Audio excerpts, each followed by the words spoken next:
Alors là, nous sommes sur le palier, on est toujours dans l'escalier.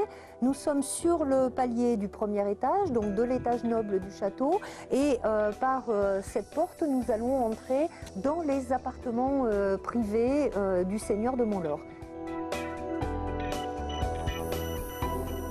Nous sommes dans une grande pièce dont on pense qu'elle était soit une chambre, soit ce qu'on appelle un cabinet à l'époque, c'est-à-dire un endroit qui va être un salon privé en fait, dans lequel on va trouver une bibliothèque, on va trouver des objets ramenés de voyage. Cette pièce a fait l'objet aussi de plusieurs restaurations. Les deux portes qui donnent accès aux deux chambres derrière ont été intégralement remontées et restituées. Quand nous avons fait les travaux précédents l'intervention de l'entreprise, nous avons eu le plaisir de découvrir le sol d'origine, qui est un sol qui est composé de carreaux de terre cuite, que nous avons protégé et recouvert avec ce que vous voyez actuellement, hein, donc des bâches et un gravier. Ces carreaux de terre cuite, on en voit quelques-uns ici à l'intérieur du placard, qui est conservé dans l'épaisseur de ce mur. On a aussi découvert des lambeaux d'enduit qui recouvraient les murs, donc de l'enduit chaud, portant des couleurs jaunes ou rouges, donc qui nous permettent de restituer l'aspect de cette pièce. On a un sol carrelé, on a des murs enduits avec un décor jaune ou rouge. Quand on regarde le sommet des murs, on observe les empreintes des poutres et des solives qui nous permettent de restituer un plafond à la française.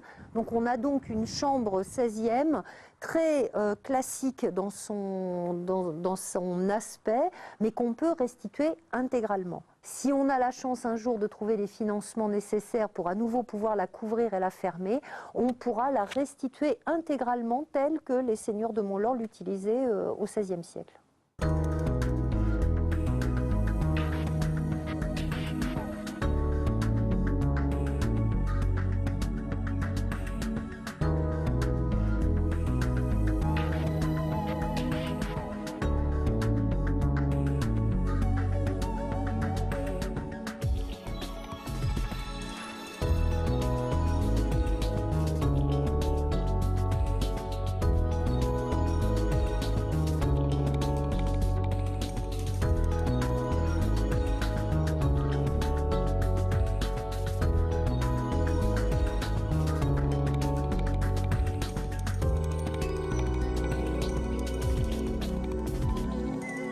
Ici, en fait, on est sur la façade est du château et la grande fenêtre à croisée que vous voyez a été restaurée non pas par l'association mais intégralement par l'entreprise Selle, puisque c'est un travail qui demandait de la taille de pierre, une pose d'échafaudage, un assemblage et une maçonnerie qu'on ne peut pas réaliser quand on n'est pas professionnel.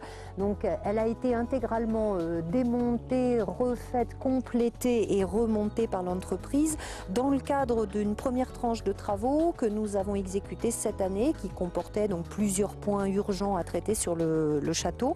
Et ces travaux ont été soutenus financièrement et aidés donc par les monuments historiques, donc l'État, par le Conseil général de l'Hérault et par la région Languedoc, qui ont attribué des aides financières à l'association pour payer le montant des travaux. Ça sent la colle, le cuir et les vieux livres. Nous partons à Galargues-le-Montueux pour notre rubrique métiers d'art. On remborde et on débroche un vieux dictionnaire en compagnie de Bernard Hadjé, un relieur d'horreur passionné qui va bientôt transmettre son activité. Découverte à Galargues-le-Montueux en compagnie de Frédéric Siller.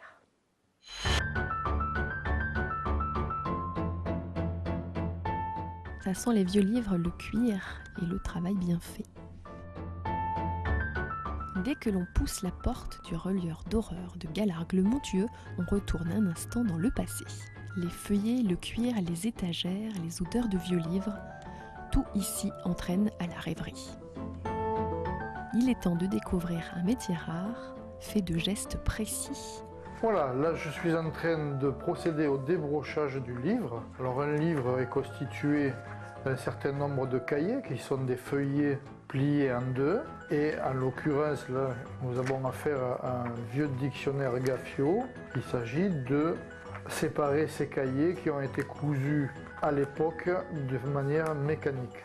Ici, je sens un papier qui commence à être chargé en acide, qui est assez cassant. Ce sont de vieux ouvrages à papier chiffon, c'est beaucoup plus agréable. Puis il y a tout ce qu'on peut découvrir à l'intérieur du livre.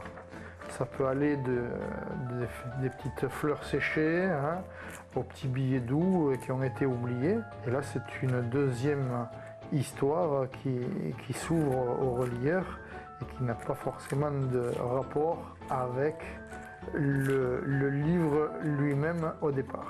Donc lorsque tout cet ouvrage va être achevé de démonter, je passerai le relais à ma collègue Angélique, qui elle va pouvoir faire l'opération inverse, c'est-à-dire remonter entièrement le livre et le coudre une nouvelle fois, qui lui permettront de tenir un nombre de décennies supérieur à celles pour lesquelles on aura travaillé. Bernard transmet son savoir-faire et va bientôt céder la main à l'une de ses protégées. Là, je suis en train de relier les cahiers. Donc, je cherche le milieu du cahier afin de ne pas coudre, par exemple, en plein milieu de ce plan. Donc, la reliure consiste à coudre cahier par cahier, donc afin de relier le livre. Donc là, en ce moment, je passe l'aiguille à l'intérieur du cahier. Donc, j'entoure les rubans avec mon aiguille et mon fil. Donc c'est vrai qu'on le ressent, hein, c'est du ressenti, hein, puisque derrière je ne vois pas, donc je sais que je vais passer l'aiguille juste après le ruban. Donc, et après je passe mon aiguille sous le cahier pour pouvoir bien relier les deux cahiers ensemble. Ce qui s'appelle un point de chaînette. Au départ, quand j'ai travaillé avec Bernard, je ne connaissais pas du tout le métier de relieur. Et puis en fin de compte, petit à petit, c'est venu. Ce sont des gestes répétitifs qu'il faut maîtriser. Et puis avec le temps, on y arrive. Mais c'est vrai qu'il faut quand même du temps. Donc là, je m'apprête à endosser le livre. Ça consiste à arrondir le dos afin de créer une petite gorge qui permettra de placer le carton. Démonstration, on passe le livre dans les tours. Donc là, je m'apprête à endosser le livre. Donc je vais écraser les cahiers et les arrondir. J'ai terminé de l'endosser, donc je sors le livre. Là, je vais y placer maintenant les cartons. Pourquoi l'arrondir? Pour pouvoir l'ouvrir avec facilité. Si le livre est droit, je ne vais pas pouvoir mettre mes cartons. Donc je vais avoir une difficulté d'ouvrir aussi le livre. Ça permet qu'il y ait une meilleure articulation. Donc maintenant, la prochaine étape, c'est Bernard qui va vous montrer la couvrure. On va poser un faux dos qui est muni de petites lanières de cuir. Ce faux dos va venir s'appliquer ici contre le dos du livre. Il n'est pas solidaire pour faciliter l'ouverture. Et par-dessus, nous avons ce morceau de cuir qui va venir s'appliquer. Je pose la colle sur la peau. C'est une colle à l'eau. Je pose du faux dos. Je présente le livre. Avec la difficulté, c'est qu'il faut bien faire adhérer la peau sur le livre et lui faire épouser la forme des nerfs. Maintenant, je remborde. Il faut que je me dépêche un peu parce que la colle est aussi rapide. Un livre, c'est un peu comme un être vivant. Il a un dos, il a une tête, il a une queue et il a des coiffes. Là, je forme la coiffe de tête. Voilà, maintenant nous sommes arrivés à une des étapes qui approche de la fin de la reliure de l'ouvrage. Il nous restera à coller un joli papier sur les plats et également un papier pour les pages de garde. Alors, lorsque le livre est enfin relié, il reste une opération importante, c'est la dorure. La dorure pour pouvoir retrouver le livre dans les rayonnages de la bibliothèque. La dorure, elle s'effectue avec une feuille d'or. C'est un métal qui ne s'oxyde pas. Donc pour dorer le livre, je le mets dans une presse à dorer qui me permet de le maintenir.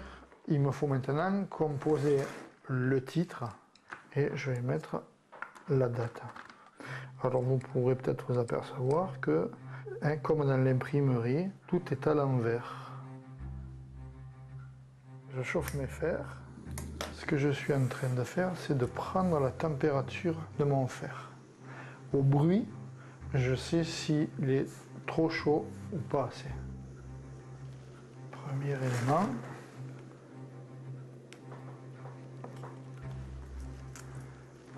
Donc on a fait la couvrure du dos, on a rajouté des coins en cuir pour protéger et enfin on a mis un papier qu'on appelle un papier marbré pour assurer la finition. L'ouvrage est terminé. Vous avez bien travaillé. Ça c'est le client qui va en décider, hein, parce qu'en même temps que je vais lui donner son livre, je vais lui donner la facture. Voilà. Bon, bah, je le prends. Hein. Voilà, vous pouvez le prendre. Hein. Allez, merci beaucoup. Voilà, au revoir. Au revoir. Puis vous allez oublier le chèque. La lecture.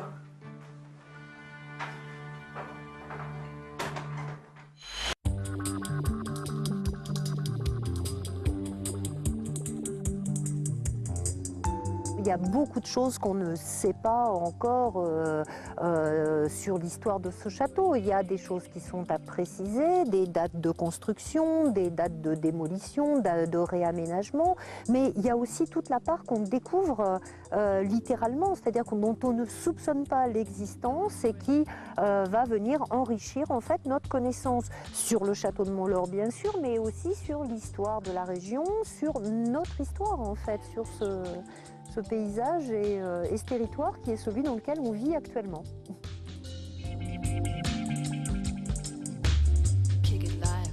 Notre visite de Montaut s'achève ici sur le site du château de Montlore.